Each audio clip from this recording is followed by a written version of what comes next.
Somehow we've made it. We've reached the finish line and about to cross it with the final 4 episodes of the season. Are there any shows I've not reviewed this season that you think I should have reviewed?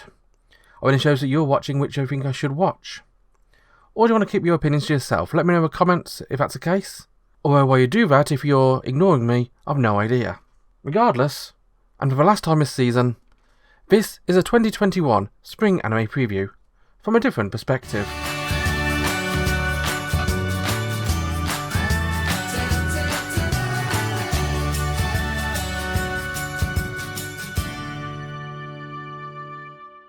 And the first anime of this final episode is Tokyo Revengers. It's an anime about time travel by killing yourself. Well, Hanagaki doesn't exactly kill himself on purpose. He ends up getting pushed onto a train tracks, although who pushes him we don't see. It's not so much an accident, it's more an actual pushing him off. It's more like murder than it is an accidental death. But for some reason, he gets pushed in front of a train, he dies, goes back in time, and is given a chance to potentially save the girl who had just died in real life before he died by changing his own life in the past and the lives of others around him. Because this is very much a time-travelling, crime-solving mystery anime. Hanagaki's a bit of a loser in modern times, but back in the day he was this blonde-haired punk. For some reason we're going out with the cute girl in school, Hinata, who, as I say, in the real timeline, just died. And brother Naruto just also died in modern times. He managed to save him at his first trip back in time. Now the premise of the anime seems to suggest that it's going to be going back in time more times than this, because he obviously needs to save Hinata, not just Naruto. And Naruto, who has now survived, becomes a police officer, goes looking for Hanagaki, manages to save Hanagaki's life on the train, and says, okay, we need you to go back in time again and save Hinata now. Now this is an interesting premise for an anime. It's a bit of an odd one, but I didn't mind it. It's not one I'm going to stick to. I've got plenty more fish in the sea this season, it seems. But it's definitely worth a look if you like, sort of like shonen-y, time-travel-y, semi-magical, semi-fighty type anime. But you can find this one at Crunchyroll. Next up we've got another anime which I can't really describe. To Your Eternity. It's an anime about a boy and his dog.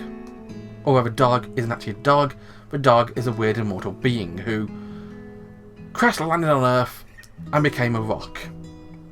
When moss grew on a rock, it became a moss. When a dog died near a rock, it became a dog.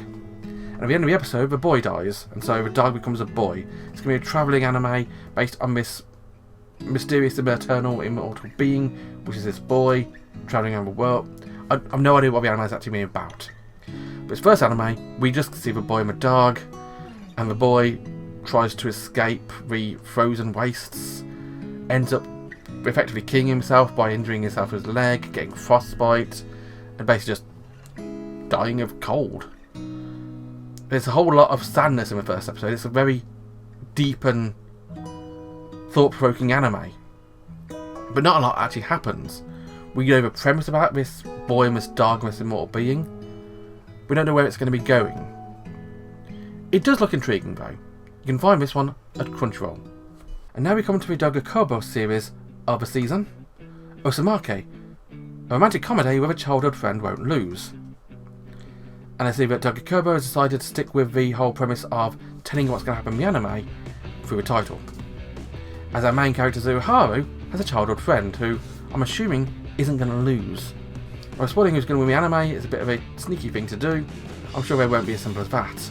Now Zuharu, our main guy, as I say, he's got the hots for the hot girl in his class, Shirakusa. Now, Shirakusa is completely out of his league.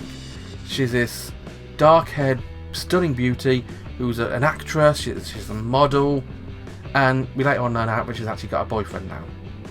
So, obviously Shiraharu is completely distraught.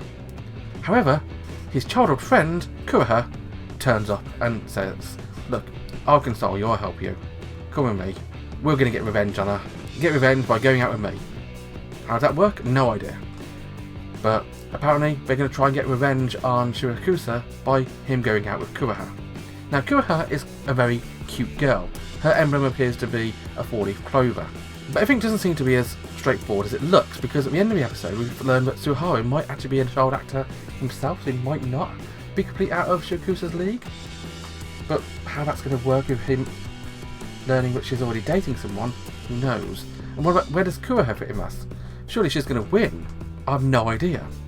Now, this is a type of anime which is it's very cute, it's very appealing to look at. The premise is interesting, but it's semi-cliched in places. And normally I'd be teetering this one over and giving it an amber rating, but the one thing which pushes it over me is the trust I have in the studio. Quite often studio doesn't matter for me. Some things it does matter, obviously. Anything by Kyoto Animation, I am absolutely going to love. Dogakobo does push it above a line to me. This is going to be one thing I do recommend watching if you like cute anime by Dogakobo. You can find this one at Crunchyroll. And lastly, and probably leastly in this episode, is Cestvs, the Roman fighter. An anime about a Roman fighter called Cestvs. Now, I said earlier on I don't mind sports anime, and that's true. Cestvs is very much a sports anime. And it doesn't help it that the sport it's gone for is one of the sports I really don't like, boxing. But it's got a historic element to it as well, because it is an anime set in ancient Rome. In fact, in the first episode introduced to a cute little young blonde kid called Nero. Sadly, not Nero from Fate, because she'd be much cuter. But this Nero's pretty cute anyway. He's a kid, just become an emperor. And he was watching a bunch of fights between these slaves. And our main character, Cestvs, is a Roman slave. He becomes a Roman boxer. And effectively, blood sports. If he can win 100 bouts, he can earn his freedom. But if he loses a bout, he gets killed. However, throughout the episode, we eventually get to a big fight. He wins and ends up speaking to Nero for some reason, because he does something semi-heroic, which people don't like. He asks Nero to save a guy who he fought. When doing so, we also meet another main character. We met him early on in the episode as well, Ruska. Now, Ruska is the son of one of the people up in the box with Nero. And he is also a fighter, but he's not a boxer. He's been trained in the ancient Grecian martial arts of pancration. I probably mispronounced that, sorry if I have. I'm not a history buff. But rather than boxing, it's more like a wrestling. And in fact, I'm pretty sure pancration has become part of Greco-Roman wrestling, which I'm pretty sure is still done in the Olympics today. But I digress. Cestvs is a very much straightforward, by the numbers, sports historic anime. We're following our main character as he raises through ranks, and we're going to see a rival between himself and Ruska at some point, I'm sure. Now, this is not one for me, but it does have its merits. And as long as it sticks away from that CG it did in the first episode, it can be decent. If it starts doing CG, just know. If you want to watch Cestvs, you can find it airing over at Crunchyroll. And so that's the book closed on the 2021 spring anime preview season. It's been a long one, but I managed to get through it just about. I've even found some good shows to watch as well. But what about you? What shows are you looking forward to watching more of? Let me know in the comments, and join me in the summer for more anime previews. Until then, thanks for watching, have a wonderful day, and bye bye.